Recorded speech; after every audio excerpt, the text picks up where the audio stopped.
Bonjour à toutes et à tous et bienvenue dans cette nouvelle vidéo. Aujourd'hui, je suis ravie de vous retrouver pour vous présenter les ouvrages que j'ai préférés de toute ma vie de lectrice. C'est une vidéo qui m'avait été demandée. Alors, il faudra savoir que ce ne sont pas tous mes ouvrages préférés. Je pense que j'en ai oublié beaucoup et le choix a été vraiment dur. Mais c'est un exercice intéressant de voir spontanément vers quel livre je me tournerais si je devais parler de mes ouvrages favoris. Donc je vous propose qu'on commence tout de suite. Alors, j'ai triché un peu. Là, ce ne sont pas des ouvrages en particulier, mais c'est toute la bibliographie de Pearl Buck. Donc là, j'ai pris une de ces anthologies. Donc là, c'est Impératrice de Chine et autres romans. C'est l'anthologie qui se concentre en particulier sur ses écrits sur les femmes, mais presque tous les écrits de Pearl Buck se concentrent sur les femmes. Donc, en particulier, mes préférés seraient Pivoine et pas Impératrice de Chine, plutôt Pavillon des femmes. Pavillon des femmes qui est vraiment mon préféré. Donc, Pearl Buck, c'est une fille de missionnaire qui part vivre en Chine très jeune et qui va tomber amoureuse de la Chine et qui va beaucoup parler de la Chine et des rapports entre Chine et Occident. C'est magnifique, moi j'aime vraiment beaucoup. C'est toujours très pertinent, c'est toujours très intéressant. Moi, ça me plaît beaucoup parce que j'aime entendre parler de cette Chine impériale, c'est vraiment fabuleux.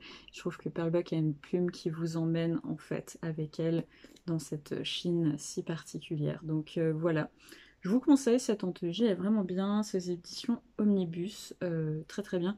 Le papier est du papier comme dans la Pléiade ou dans les Bibles, du papier vraiment très fin. Donc c'est pénible parce qu'en fait vous sautez des pages et vous en rendez pas compte. Donc bon. Soyez au courant de ça avant d'acheter cette anthologie, mais franchement j'ai adoré et celui-ci se concentre exclusivement sur des femmes. Donc voilà, Pearl Buck, j'ai découvert ça, j'ai découvert Pearl Buck quand j'étais en vacances, quand j'étais petite et il y avait une armoire en fait avec des livres qu'on pouvait échanger et je l'avais découverte à ce moment-là avec ma grand-mère en voyage et depuis c'est une histoire d'amour. Je relis régulièrement Pearl Buck en réalité, c'est des ouvrages que je relis et c'est pour ça que ça fait partie de mes préférés.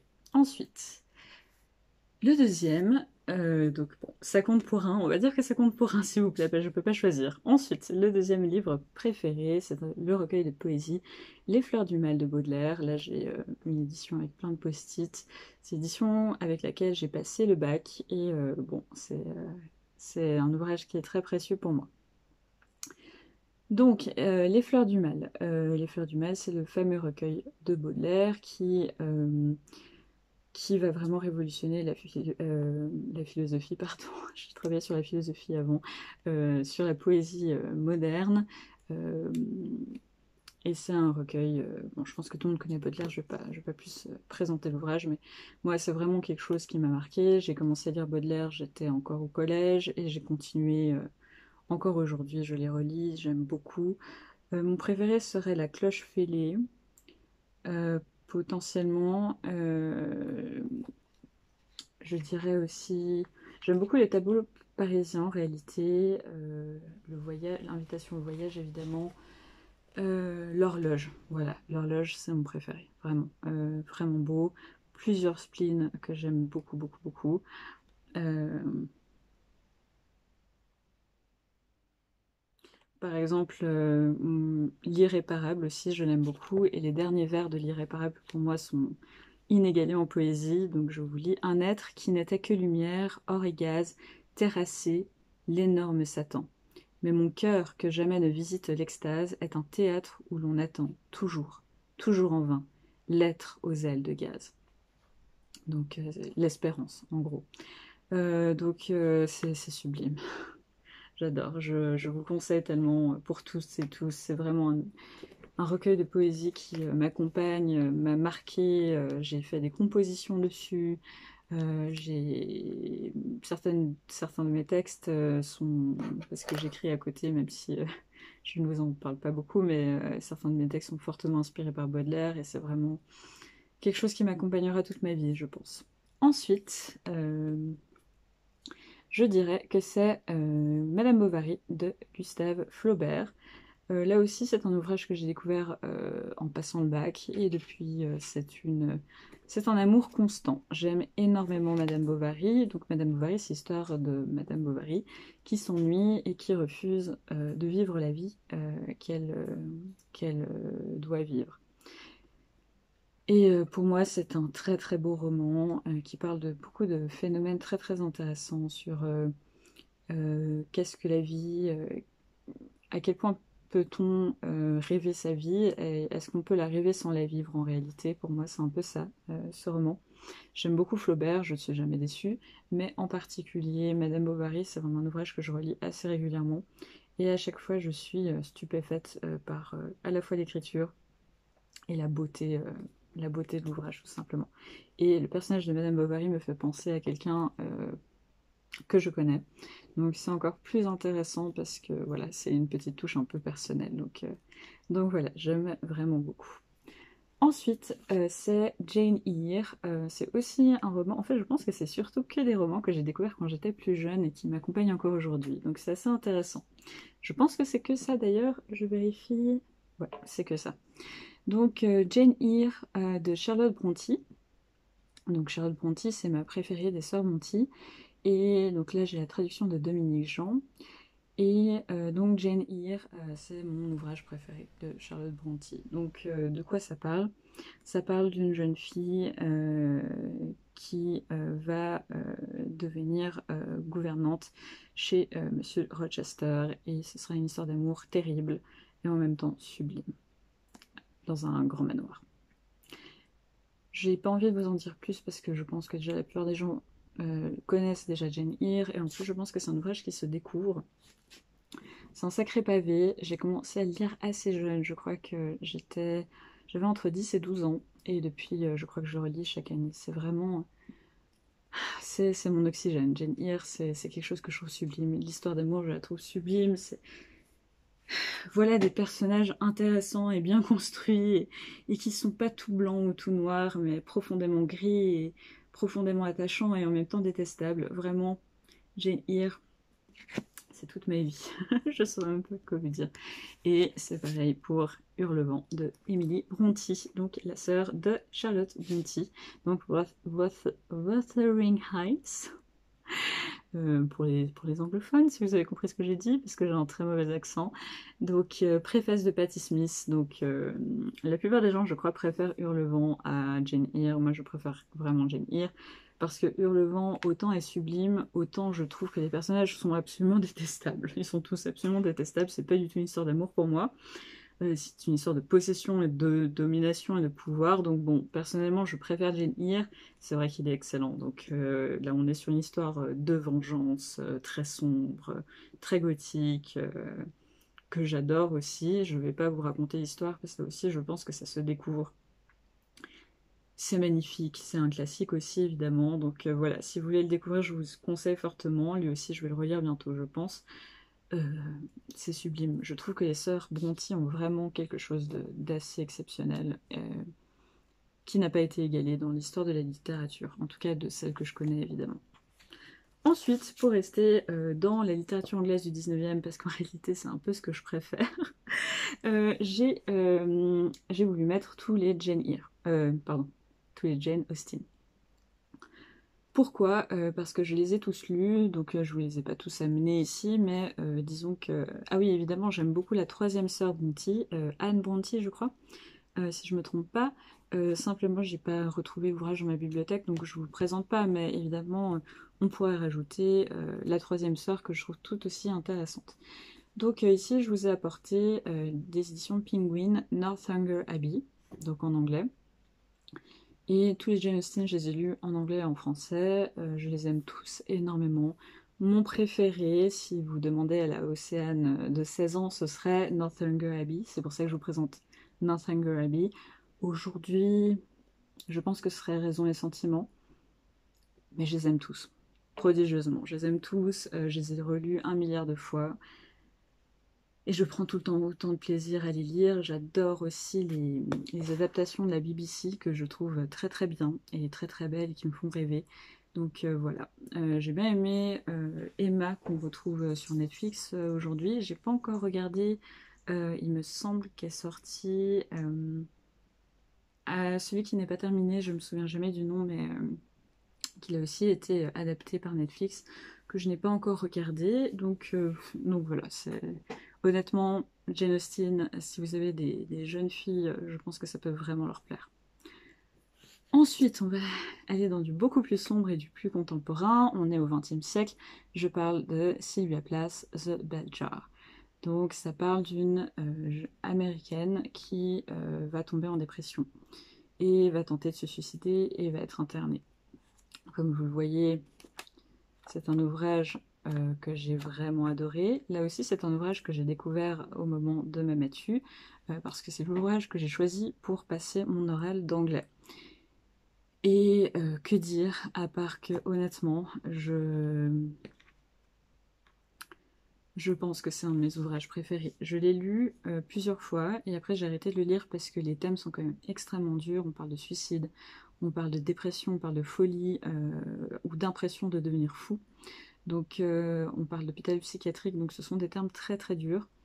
Donc bon, je voulais pas m'infliger ça entre guillemets parce que l'ouvrage est vraiment très très dur. Je trouve que elle écrit tellement bien que c'est extrêmement difficile. Toutefois, c'est vraiment un ouvrage qui me hante. Encore aujourd'hui, j'y pense très régulièrement. C'est un ouvrage vers lequel j'ai envie de retourner, mais j'ai pas envie maintenant de me remettre dans des situations aussi dramatiques que ce qui est raconté dans ce livre.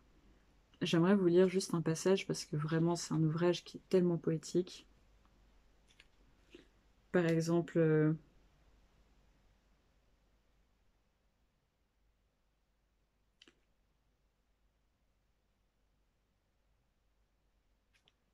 The silence depressed me. It wasn't the silence of silence. It was my own silence. Donc, le silence me déprimait. Ce n'était pas le silence du silence qui me déprimait, mais vraiment mon propre silence. Donc, sublime. Ou celle-là qui est une de mes citations favorites. I saw the days of the year stretching ahead like a series of bright white boxes, and separating one box from another was sleep like a black shade. Only for me, the long perspective of shades that set off one box from the next had suddenly snapped up, and I could see day after day after day, just day after day after day, je trouve magnifique, glaring ahead of me like a white, broad, infinitely desolate avenue. It seemed silly to wash one day when I would only have to wash again the next. It made me tired just to think of it. I wanted to do everything once and for all and be through with it. Je vous mettrai la traduction en commentaire parce que c'est un peu difficile de vous traduire ça. Enfin, c'est très poétique, du coup c'est assez difficile de vous le traduire comme ça de but en blanc, mais vraiment c'est sublime.